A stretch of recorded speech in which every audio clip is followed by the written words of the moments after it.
کیا واقعی آپ دنیا میں جو مظلوم مسلمان ہیں ان کی مدد کرنا چاہتے ہیں؟ اگر ہاں تو ان باتوں پر عمل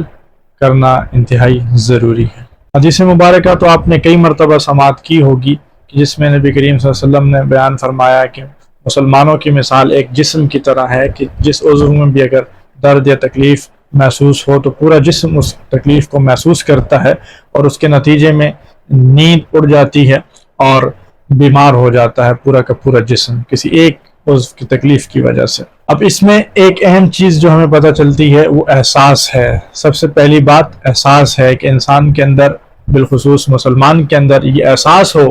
کہ اس کی اپنی ذات کے حوالے سے بھی کسی مسلمان بھائی کو تکلیف نہ پہنچے، اور کسی بھی طرح سے کہیں پر بھی اگر کسی مسلمان کو تکلیف پہنچتی ہے تو اس کے درد کو، اس کی تکلیف کو وہ محسوس کرے۔ کم سے کم یہ احساس اس کے اندر ہونا ضروری ہے۔ تو سب سے پہلی چیز احساس ہے۔ جب انسان کو احساس ہو گیا کہ اسے کوئی تکلیف پہنچی ہے تو اب ضروری ہے کہ اس کی وجہ جانے، اس کی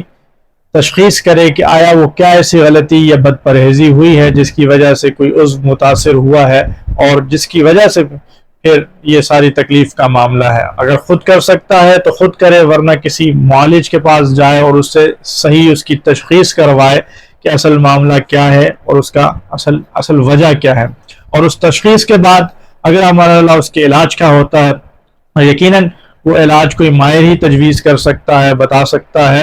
اور صرف وہ علاج بتانا یا اس کا تجویز کرنا ہی کافی نہیں ہوتا، بلکہ اس پورے پروسیس کو فالو کرنا بھی ضروری ہوتا ہے۔ جو علاج کا پروسیس ہے، جو علاج کا مرحلہ ہے، تو اس پورے مرحلے سے گزرنا ہوتا ہے، اور اس پورے مرحلے کو سر انجام دینے کے لیے آپ جانتے ہیں کہ آپ کے پاس وسائل کا، بالخصوص مالی وسائل کا ہونا ضروری ہے کہ جس کی بنیاد پر آپ یہ تشخیص کا معاملہ کسی ماہر سے کروا سکتے ہیں اور پھر اس علاج کو کنٹینیو کر سکتے ہیں کہ جو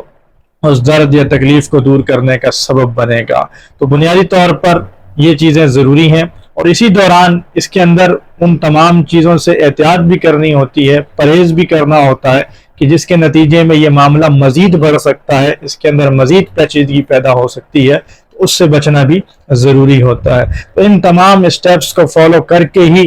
اس تکلیف سے نجات حاصل کی جا سکتی ہے، اور اگر پہلے ہی مرحلے پر بجائے تشخیص کروانے کے، بجائے ایسا علاج کروانے کے جو کہ ایک بہترین علاج ہو، اس کے بجائے صرف چیخ و پکار کی جائے اور پھر ٹوٹکے اپنانے شروع کر دیے جائے تو یقیناً اس سے بات بنے گی نہیں بلکہ بگڑے گی۔ تو اسی طرح سے اگر مسلمانوں کو کہیں بھی تکلیف پہنچتی ہے تو سب سے پہلے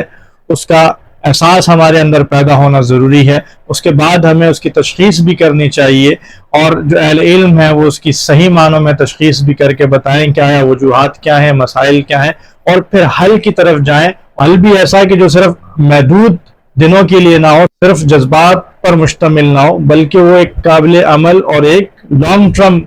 کے اعتبار سے حل ہو، اور اس کے لیے باقاعدہ جد و جہد کی جائے، کوشش کی جائے، مختلف وسائل، ذرائع جو استعمال کیے جا سکتے ہیں وہ استعمال کیے جائیں۔ تو آج کی یوتھ کے لیے بالخصوص ان تمام مسائل کے تناظر میں اپنے علم کو بڑھائیں، اپنی نالج کو بڑھائیں، اور اسی طرح سے اپنی اسکلز کو بڑھائیں، اپنے ہنر کو بڑھائیں کہ جو کسی بھی طور پر ان تمام معاملات کے دوران آج کی اس میڈیا کے حوالے سے بہت زیادہ کام دے سکتے ہیں۔ تو اس ہنر اور اسکل کو ضرور بڑھائیں، اور اس کے ساتھ ساتھ اپنی فائنینشیل کنڈیشن کو بھی بہتر کرنے کی کوشش کریں تاکہ جہاں وسائل صرف کرنے کی ضرورت آئے وہ آپ بلا جھجک وہ وسائل بھی صرف کر سکیں، اور یہ تمام چیزیں پازیٹیو انداز سے اور استقامت کے ساتھ ہوں۔ ایسا نہ ہو کہ کچھ دن کے لیے تو کوئی ایک چیز اختیار کی جائے، اس کے بعد پھر وہ چیز ترک ہو جائے۔ تو مستقل پلاننگ کے ساتھ اس پر غور و فکر کر کے عمل کرنے کی ضرورت ہے، تبھی صحیح معنوں میں ہم اپنے مسلمان بھائیوں کی مدد کر سکتے ہیں۔